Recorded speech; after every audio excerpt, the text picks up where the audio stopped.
Nomiki show. Clash momentarily for class solidarity. Cash circulating, give the masses back its currency. Greed from elites, oligarchs stay fed. Deep state, fake fed, everybody break bread. Racism, homophobia, sexism, religion in this melting pot we live in. Time to build a new system, unionize labor rights. Highlight the issue, talking heads left is best. The saga continues. The Nomiki show. Hello and welcome to the Nomiki show. This is a special show today. It is like a Femme Friday, but it's not on Friday. I'm very excited because we have an amazing show. We're going to be talking about women in labor and a personal account of organizing as a woman in a right-to-work state. We're going to be talking first today with Daisy Pitkin, who is the author of On the Line, A Story of Class Solidarity and Two Women's Epic Fight to Build a Union. And then later we're going to have Alexandra Brodsky on to discuss sexual justice, supporting victims, ensuring due process, and resisting the conservative backlash. I think a lot of us are paying attention right now to the conservative backlash that's happening all over the country. I'm just going to lead with, and I'm going to continue on this all week, that there is no part of the country that's off the table. Whether you're in a deep red district, you're in Alabama, or you're in a right-to-work state like Arizona, or you're in a state like California or New York, they are investing everywhere. If they're not, even if you're in a safe blue district, they're coming after you to make a point, to push their agenda forward, not because they necessarily think they're going to win there, but they know that every single place they push their message out, it spreads like a wildfire. It's a fascinating strategy that I wish maybe the Democrats would take, but oftentimes they'll fall for these things and surrender. We'll talk more about that later.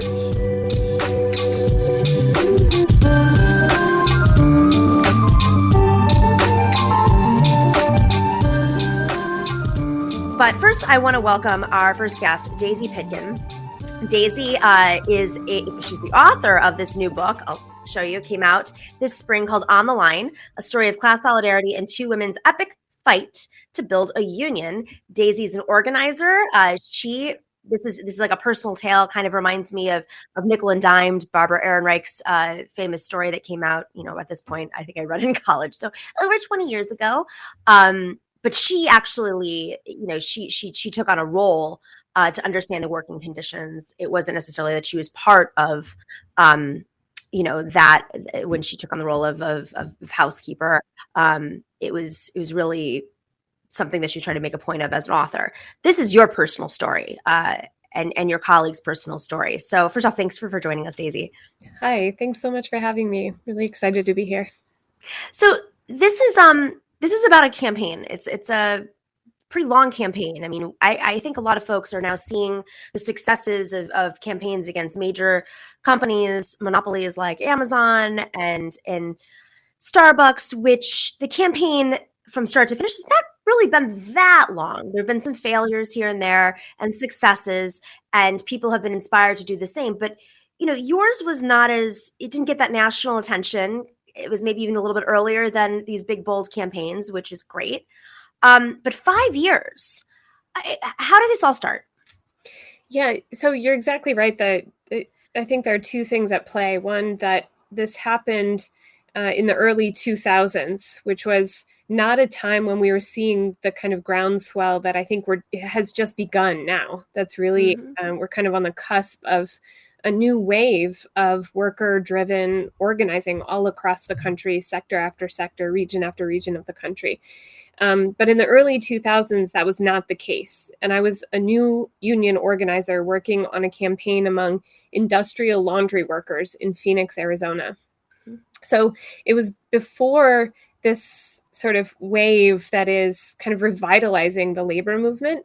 And also it was among a group of workers, industrial laundry workers, that I think most people don't know exist. We don't know that industrial laundries exist in every city and large community across the country. People don't know what goes on there. So I wanted to write On the Line to tell the story of industrial laundries and what goes on inside of them, how they're connected to the everyday lives of people who go to restaurants and hotels and hospitals.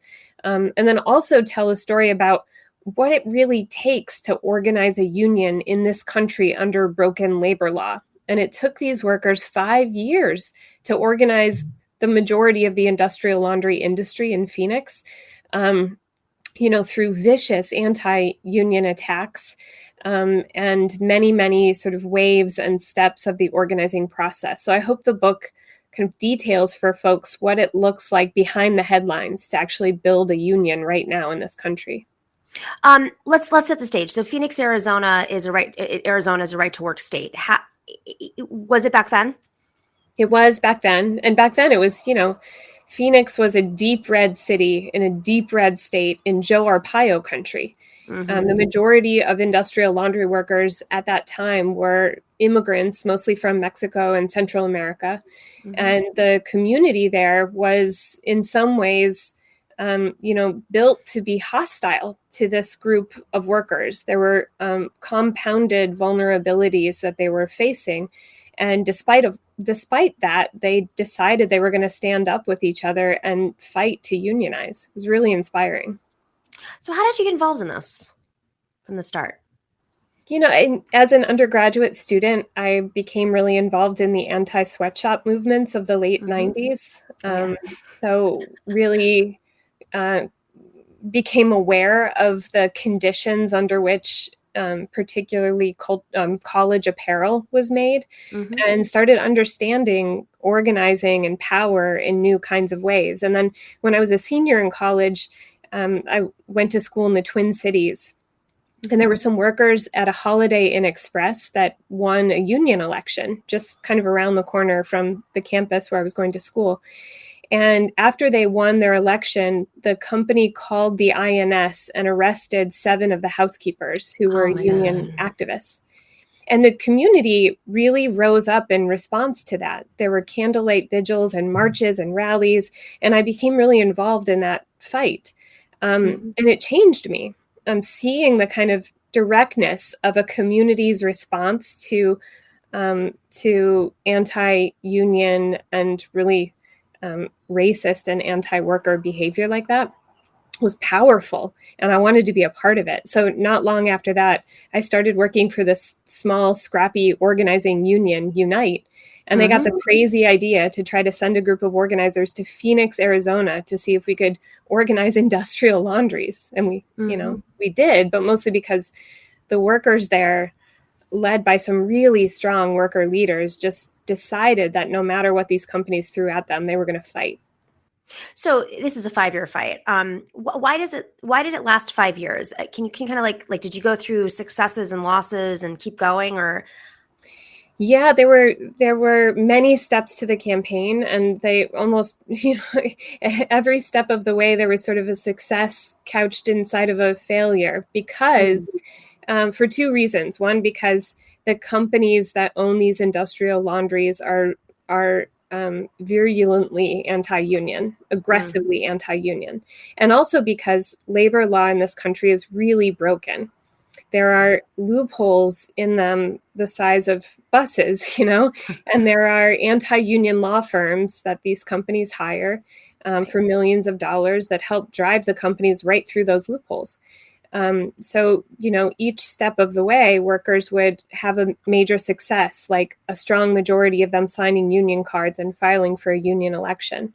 And the next day, the company would bring in anti-union consultants and start holding captive audience meetings and threatening people and surveilling people and firing people and disciplining people. And support for the union would erode. And then the workers would file charges against the company for violating their laws or violating their rights. And then there would be a long court process. There was a very long court process. The workers won, and then the company would use their legal backing to appeal for years and years. So, the company really, and companies all across the country still today, Starbucks, Amazon, all of the companies that are fighting unionization in this moment, they use time as a weapon. They use time to try to quash momentum. And it works sometimes. And sometimes when you have really strong leadership and workers are able to build a community inside their fight, right? Like a community inside their movement of resistance, then they can withstand it. Then they can withstand the sort of the anti-union tactics and the time that the company is able to buy through the system. That's crazy. So some of these tactics, I imagine they were effective, and over a 5-year process, many workers may have left, and you probably had to restart, recruiting people. How did you keep that going? Turnover is a big part of the sort of time equation that I was just talking about, right? Like companies, people don't last forever in these jobs, especially in industrial laundries. They're dangerous, hot places to work. The work is very physically demanding and difficult. So there is a lot of turnover. And then, in the middle of a union campaign, the company is in charge of who gets to come to work inside the plant. So the turnover itself gives the company a massive advantage. But then new workers come in. Mostly they're really terrified of the union campaign. They know about it before they start. They've probably heard some anti-union messaging before their first day on the factory floor, and it takes a long time for the union committee to begin to have organizing conversations with those folks that are effective enough to move them toward the union. But if you have a community of workers that are committed to that, it's possible, as my book sort of delineates. So what do you think was what made that possible? What's sort of the secret to success, without giving away the goods, because who knows who's watching? I think so. The short answer is solidarity, right? The short answer really is workers trusting each enough enough to stand with each other through thick and thin, through whatever the company throws at them, and knowing that, sort of being inoculated enough against the company's message that whatever they hear from the company, they know to take with a grain of salt until they can circle up with their community of workers who are fighting to build a union and talk about what's going on and why is the company saying this now or doing this now. Solidarity, I think that's the short answer. The bigger question inside of that is, what is solidarity and how do people build it? And I think that question is really at the heart of my book. That in some ways, as a new organizer, I was taught that solidarity was built through anger, through agitation, right? That workers are mad about things that happen and their place of work, and they should be, right? That there's a kind of righteous indignation that is a catalyst to the building of solidarity. And in my book, I try to complicate that notion a little bit. I think anger is really important on organizing campaigns, but what I've seen, especially among groups of workers who are mainly women, is there's another kind of emotional heart to a campaign. It's not all anger. It's hope, it's care, it's mutual aid. And that is really the sort of substance of solidarity. And once you have that, once workers are able to build a network based on that, they can withstand 5 years of anti-union campaigning and still win at the end of it, even though they shouldn't have to. So in the final, period, how was there sort of a switch? Was there just a series of, they kept, going through legal proceedings, and then, and people just started to what really carried you to that win in those final moments? Well, I don't want to give away the end of the book, but they won because, it's a complicated win at the end of the book. I'll say it's a really complicated victory. And it was a difficult one in many ways for this group of workers in Phoenix. But what it ended up taking was a massive national campaign of pressure against this corporation, and getting the corporation to give in, not just in Phoenix, but in many, many places across the country. The workers on their own working for this, French multinational billion-dollar corporation could not have. They would have won eventually, but the company would have continued to delay and delay and delay through court. It would have been a 10-year campaign if there hadn't been this sort of national campaign of pressure to make them come to the table. Now, has it inspired other campaigns, whether, in other industries across the country? Has the model inspired others? I think that at the root of the book, there's really a question about the role of staff organizers and the role of that kind of top-down campaigning that ended up winning that fight. And we're in a moment right now where we're seeing and hearing a lot of conversation about bottom-up organizing. Right. What does it mean to have these kind of organic, groundswell campaigns where workers are organizing themselves and each other? I think my book really speaks to that question, because the campaign in Phoenix was bottom-up, but bottom-up in one market alone was not enough to bring these massive corporations to their knees. Mm-hmm. I wonder if there's a way now, these bottom-up campaigns that are not just market by market, but happening when workers network nationally and bring mm-hmm. their own kind of labor power to bear on big corporations. If the question at the book is sort of being spoken to right now by organizing what's happening. Right. It's something to really ponder because, of course, there's different. We've interviewed some folks who've been Starbucks organizers and, of course, Chris Smalls. And there have been a lot of questions like Starbucks, they're small little groups, so it's easier to organize and win, community by community, Starbucks location by Starbucks location, or say Amazon. And these are obviously the most, the ones that people are paying attention right now. Chris Smalls chose not to go with an existing union and really keep it within their own control. And they lost, of course, and then they won again. I mean, it, ended up winning. But I think there is like a real important conversation about what are the tactics that are winning and losing based on the industries, based on the circumstances, based on the politics, the city, the state. I mean, New York is a union town, so it's more in the narrative. You don't have to do that mindset switch in a way you may have to in other states. So there's a lot of really deep questions here. Are you still doing this? Yeah, I'm a union organizer right now for Workers United, and I'm really lucky to be able to work on the Starbucks campaign in support of those workers who really are organizing themselves and each other. There are a handful of staff organizers like me, and my job now is really different from any other campaign that I've ever worked on. And I find it so inspiring every day. Like I didn't imagine that a union fight like this would happen in my lifetime. Wow. And I just feel so lucky to get to work on it. I'm so inspired. Where are you working right now?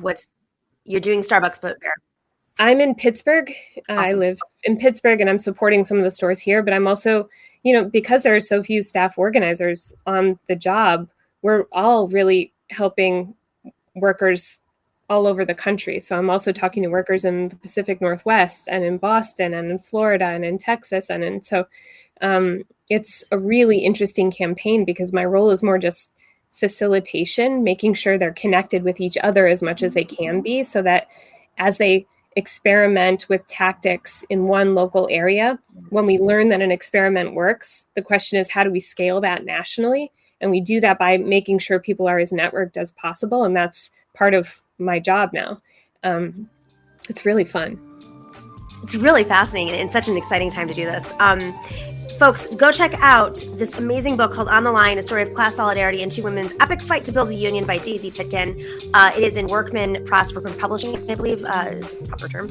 Any book that Jane McAlevey endorses is a book that I love. Thank you so much, Daisy. Thanks so much for your time. Right, yeah. Good luck. Bye.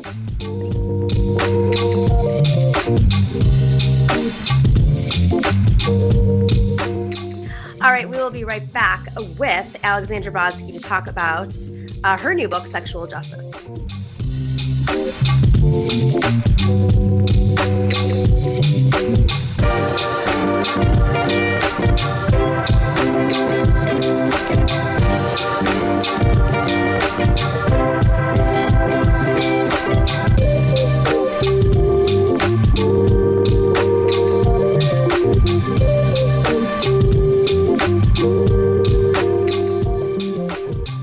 They keep surprising me. I put in an order with our dear friends at Sunset Lake CBD, and they sent me some new stuff as a little gift. I have talked about how I use Sunset Lake CBD for a lot of things, migraines, for sleeping. I love to take their melatonin drops with CBD. It's a perfect combination. It has 1,200 milligrams of CBD oil infused with 90 milligrams of melatonin. But they have new gummies that have both of those things in it. And of course, like, who doesn't want to eat the gummies? So, of course, that's what I do, is I eat like 3 or 4 of them, and I have a problem. Sunset Lake CBD is, of course, I'm just going to keep saying of course. Sunset Lake CBD is a farmer-owned company that ships craft CBD products directly from their Vermont farm to your door. They have all types of products. They have salves and gummies and tinctures and lotion and coffee and dog biscuits, all to help you with stress, aches, and pains. They took that farm, that Ben & Jerry's farm, and which had great juju, no doubt, and they turned it into a sustainable farm that is, of course, enhancing their rural community and creating meaningful employment in that community with $15 minimum wage, as well as their own employees own the majority of the company. Top it off, they support shows like our show, The Majority Report, The David Pakman Show. I highly recommend it. My whole family's on it, although I found out many of them don't put the promo code in, so thanks, guys. Go check out sunsetlakecbd.com, and you will get 20% off of your entire order. sunsetlakecbd.com, and you will get 20% off of your entire order when you type in Nomi, N-O-M-I. It's up on the screen right now. While you're at it, guys, make sure to click like and subscribe. Make sure to follow us on all the different platforms. We got Twitch, we got YouTube, we've got Patreon, of course, for as low as $5 a month. You can be part of our Patreon community, which keeps this show going. And as always, go follow us on Facebook and Twitter and Instagram too. We put some stuff up there. All right, guys, we'll be right back with Alexandra Brodsky.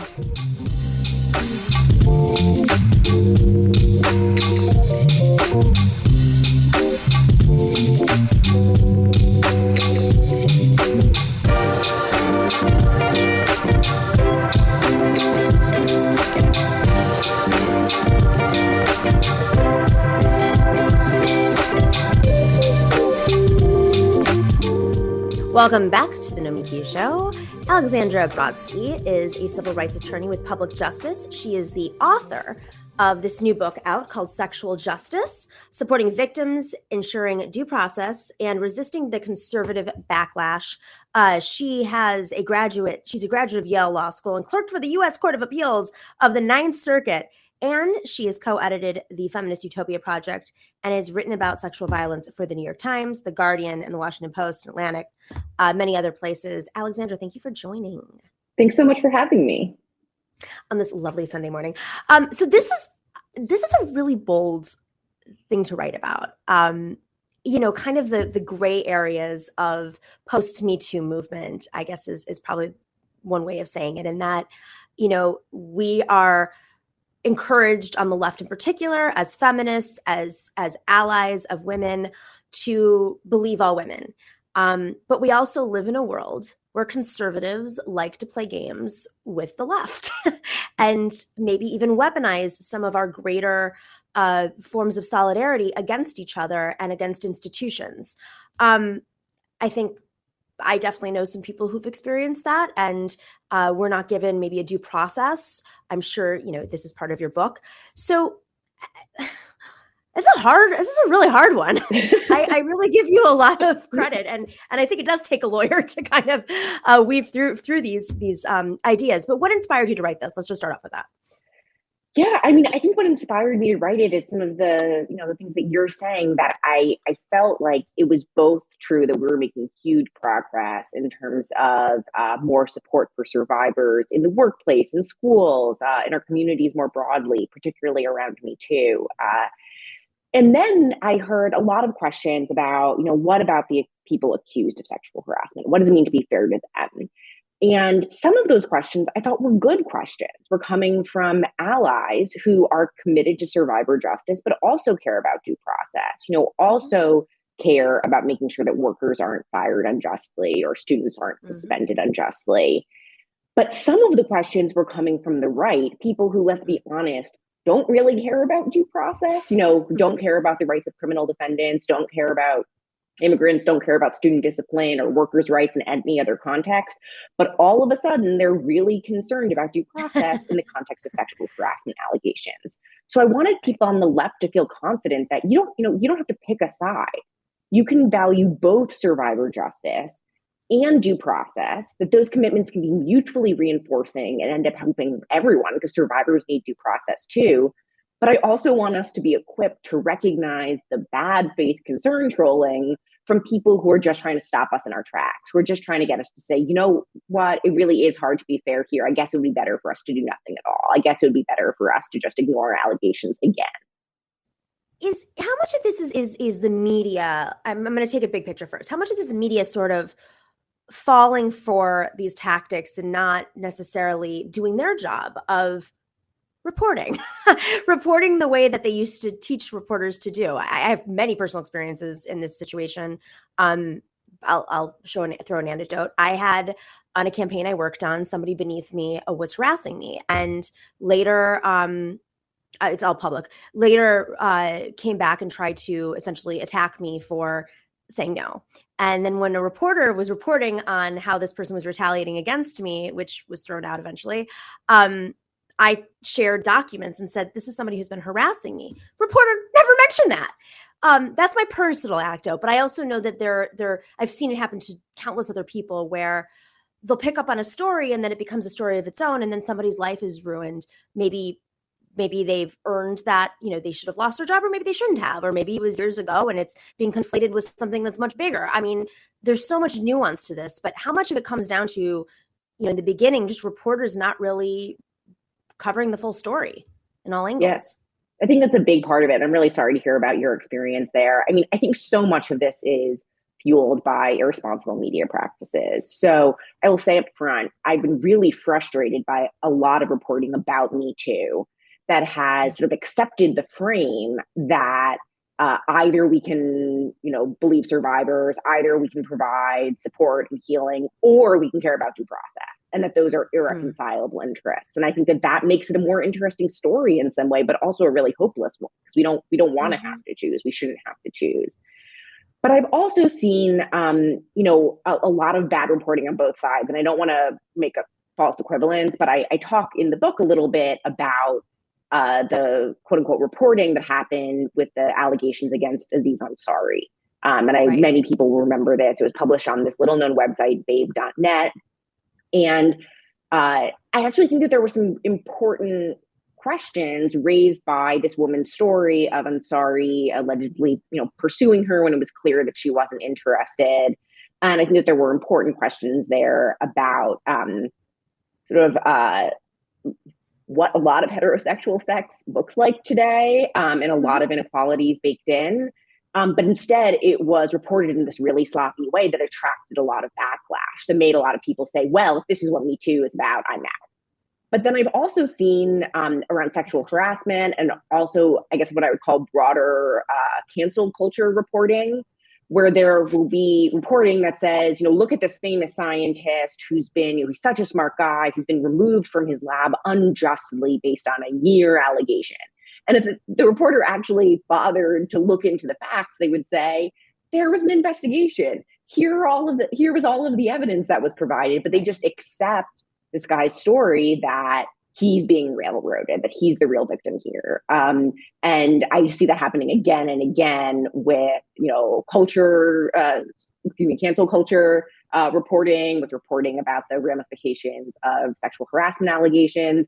And I think it gives people this false impression that there's just this epidemic of false allegations, when we know that reports of sexual assault are no more likely to be false than reports of any other kind of crime. And yet we have these misogynistic myths that make us think that these kinds of allegations are uniquely suspect, that we need to be uniquely careful not to be too quick to believe them. And in the law, there's sexual misconduct in the law. There's terms in this comes to investigations, things that are not accepted in the workplace, but maybe different from the law. And then, of course, media, which case by case, person by person, publication by publication scenario, even algorithm. So help us to find, how workplaces in general, I know this is a very general concept, but you talk about an investigation. There are plenty of workplaces that will do an investigation after they've let somebody go. But when an investigation takes place, what needs to be shown to prove that something actually did exist? What are the I don't know, the key markers? Sure, this is a big question. So, and in some ways, we're talking about the Wild West here, because, of course, if someone goes to court to say that either they've been sexually assaulted, they've been the victim of a crime, or presses a civil claim, which uses a higher standard of evidence, there are proceedings before a judge, there's a trial. I think a lot of people have a sense of what that looks like. But also institutions like workplaces, schools, hospitals, community groups, political groups, my brother's sci-fi club, all have their own internal policies about what is acceptable in our community and what do we do if someone says that these rules have been broken and they've been hurt. And a lot of workplaces and schools in particular work in the shadow of the law, where they have civil rights obligations to their employees who experience sexual harassment, but the law doesn't tell them exactly how they have to handle each allegation every time. And, so there are some workplaces, I'll be honest with you, that have terrible investigations that are really just aimed at protecting the company's bottom line, making sure that they're not going to be liable, no one's going to sue them, this isn't going to get out. And so sometimes it ends up being biased against, or often it ends up being biased against survivors. Sometimes it ends up being biased against the accused, but always the bias is in favor of the company. But we've also seen workplaces, particularly unionized workplaces and some public workplaces, where workers have significant rights, both when they come forward with a complaint and also when they're accused of one, where they can have, the opportunity to have an advocate. Present evidence on their behalf, where they have the chance to present witnesses. And the real, the key there is just that they get their chance to tell their side of the story. And that's not going to look like a criminal trial. No one expects that, HR is going to, bring in a guy in a robe and impanel a jury. And that's okay. It doesn't have to. But you do want to make sure that a workplace or any other kind of private institution is respecting really the basics of everyone getting the chance to tell their side of the story, everyone getting the chance to make their case. I mean, is that kind of the root of what's happening right now? Is there's very little good faith conversation around these experiences, which affects both sides.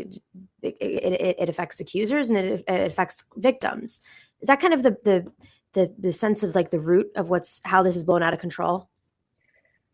Yeah, I mean, I think that is, it is so hard to have these conversations and try to answer the hard questions when you really never know if you can trust the other person on the other side of the conversation. And this is something that I've experienced all the time when talking about, fair procedures in schools or in workplaces, where there are some nitty-gritty policy questions, which are kind of boring, but really important. Like, what is the right standard of evidence for an institution to use? What kind of hearing model should they use? And I really want to be able to get into the details there. I'm a lawyer. I like these details. And I think that they really matter for people's lives.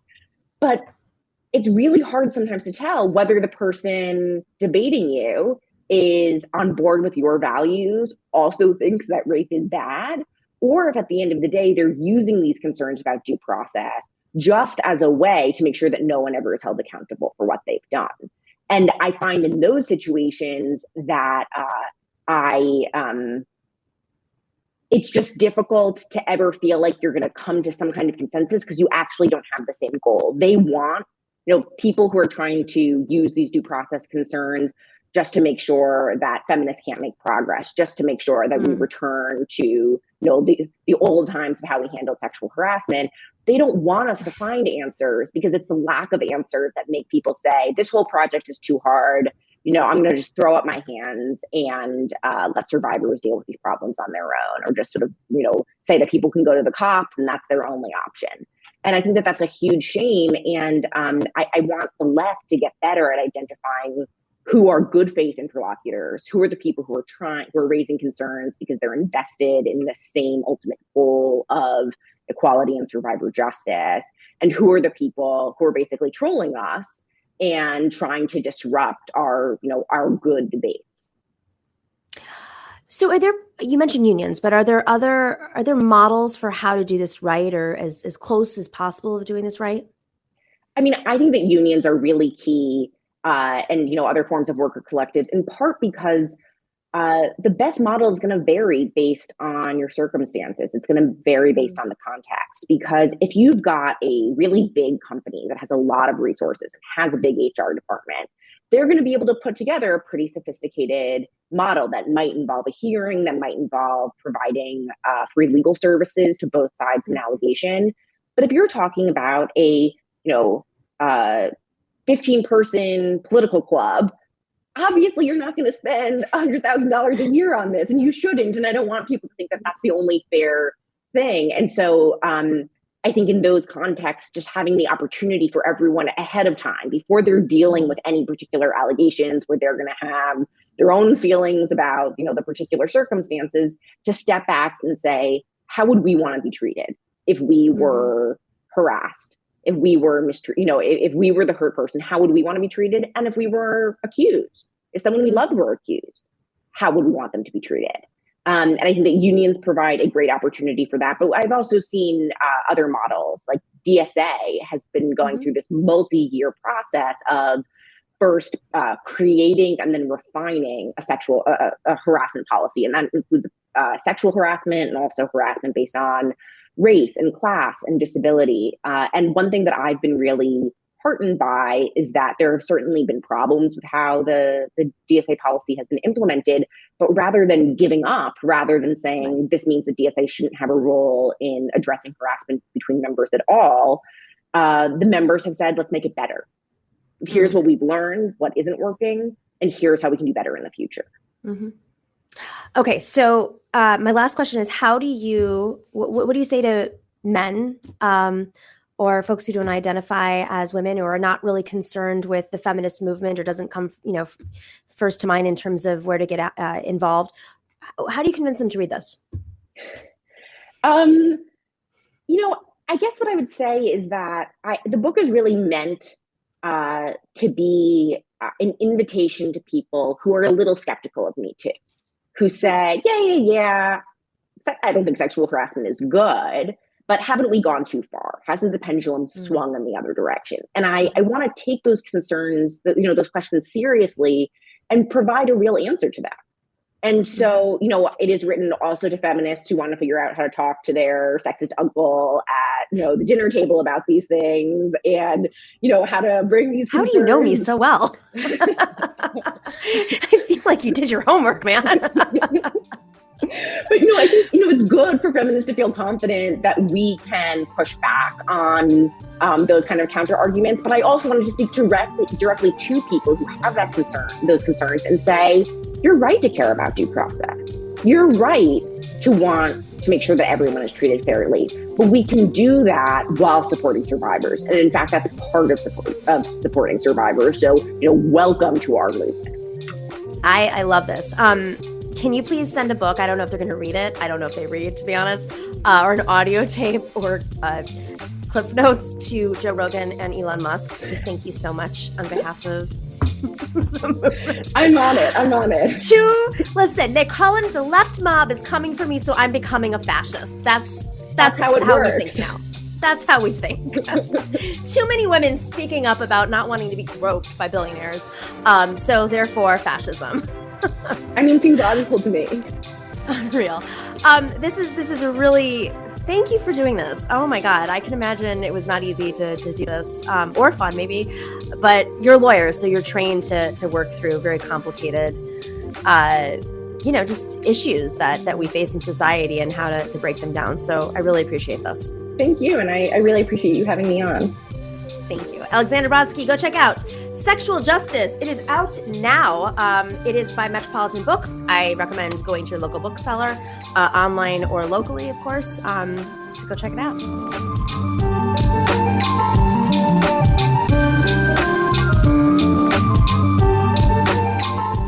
All right, everybody, thank you for this very special TNS. As always, make sure to like and subscribe, and we will see you on Wednesday, for a jam-packed show. Stay in solidarity. The Nomiki show. Yeah. clash momentarily for class solidarity. Cash circulating, give the masses back its currency. Greed from elites, oligarchs stay fed. Deep state, fake fed, everybody break bread. Racism, homophobia, sexism, religion in this melting pot we live in. Time to build a new system, unionize labor rights. Highlight the issue, talking heads left is best. The saga continues. The Nomiki Show. The Nomiki Show.